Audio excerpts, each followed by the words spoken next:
This is how I budget and automate my budget using Google Sheets. Let's jump right into it. Number one, let's walk through the spreadsheet. I have 4 sections here: your overall budget, your monthly income, your expenses, and saving. I also made a column of annual amount. If your income is somewhat fixed or predictable, you can get a picture of your 2024 budget. Now let's start from the income section, and last we'll come back to the budget at a glance. If you're paid bi-weekly, and you will have option to fill in your paycheck here, and there's more lines for other income if you have freelance work or side hustles.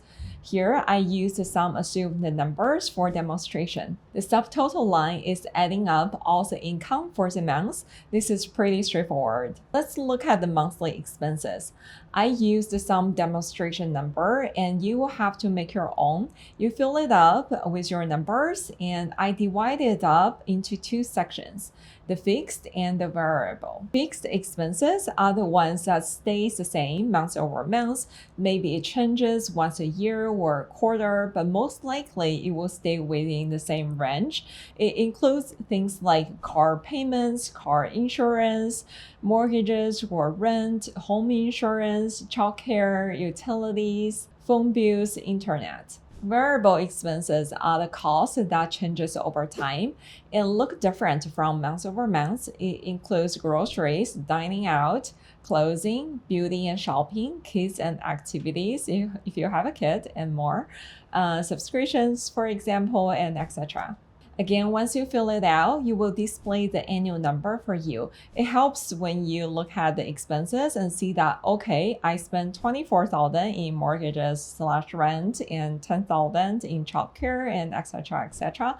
It gives you some clues for where you should cut if you're interested in optimizing your expenses. Now let's move on to the savings section, my favorite part. So I divided these sections into 3 parts: the paycheck, the deduction, bonus, and stocks, and saving account. Let's go over the paycheck deduction first. There are tax advantage accounts that you will not see it in your paycheck, and your employer made the deduction for you. It includes Roth IRA, your HSA contribution, your 401k contribution, your 401k employer match, if there is any, and DCFSA, which is dependent care spending account that makes up to $5,000 childcare tax-free. Here is an annual column. I assumed the maximum of each category based on the 2024 IRS guideline. I would prioritize saving in the tax advantage accounts for the tax saving reasons. But if your plan looks different, please feel free to adjust the number, and eventually these are your saving. And no matter if it sits in your IRA, if it sits in your 401k or Roth or HSA, these are all accounts towards your saving. Next, I have a section for bonus and stock units if your employer offers, and I assume the $10,000 for this section. And last section is your after-tax saving in your account. This is simply using your monthly income minus the monthly expenses, so you can see how much left over you have after paying all your bills.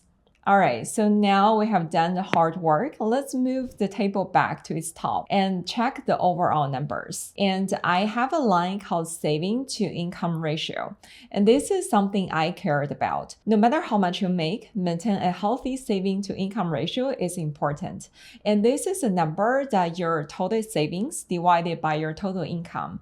We account the tax advantage savings in your overall savings and your overall income, so you will get more holistic picture. Let's say if your target for a 50% monthly saving, and this is a pretty good budget plan, right? But if you want to be a little bit more aggressive to save, let's say 60% of your monthly income, I would look into the expenses section and play around with the numbers and see where I can optimize.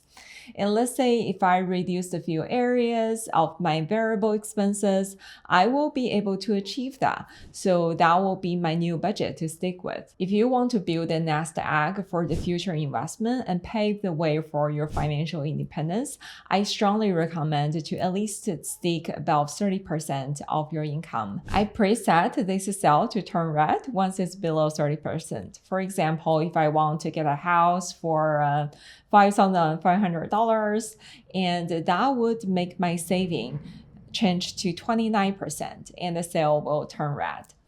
So you can play around with the numbers until you achieve your ideal saving level. I like to look at my numbers visually, and here are the pre-made pie charts to help you visually identify the areas where you would like to optimize.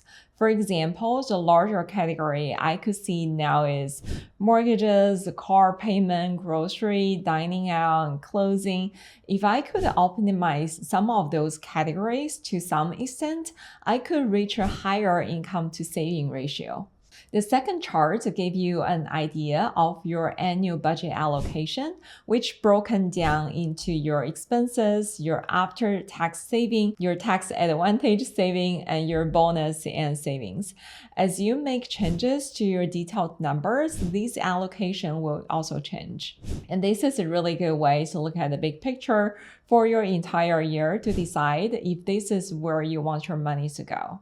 For example, if I'm aggressively optimizing tax advantage savings, this is what we'll like to see. But if you're prioritizing saving up for, let's say, an emergency fund, so you probably want to allocate more money to your after-tax savings versus your tax advantage account. So feel free to play around with the numbers until you get the pictures that most aligned with your goals. Now let's talk about the automation process.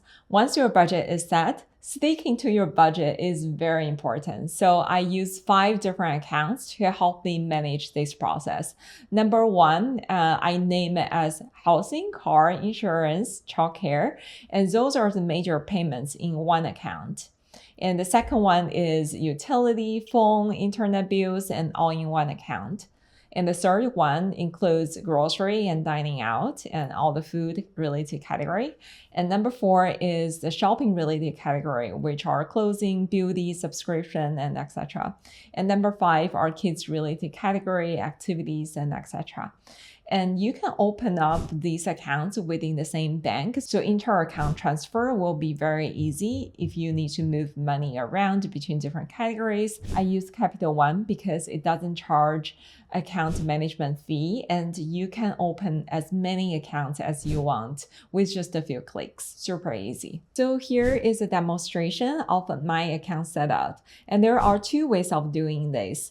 You can automate this through your employer if they allow you to enter multiple payment accounts, and you can add those 5 accounts for each one of those. So every month, you will have the exact amount of your budget allocated to your checking account from your employer.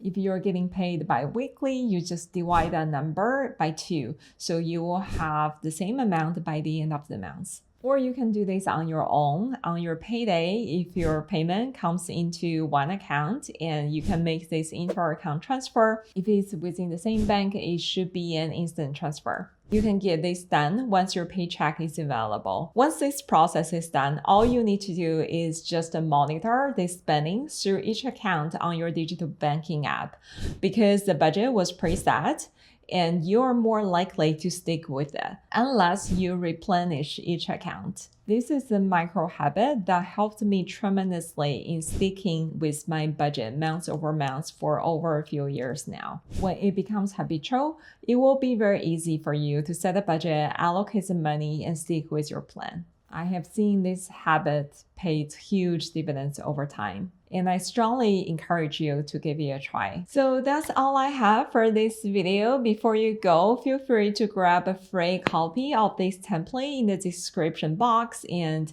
please subscribe if you happen to like the content that I'm making, and I hope to see you next time. Bye!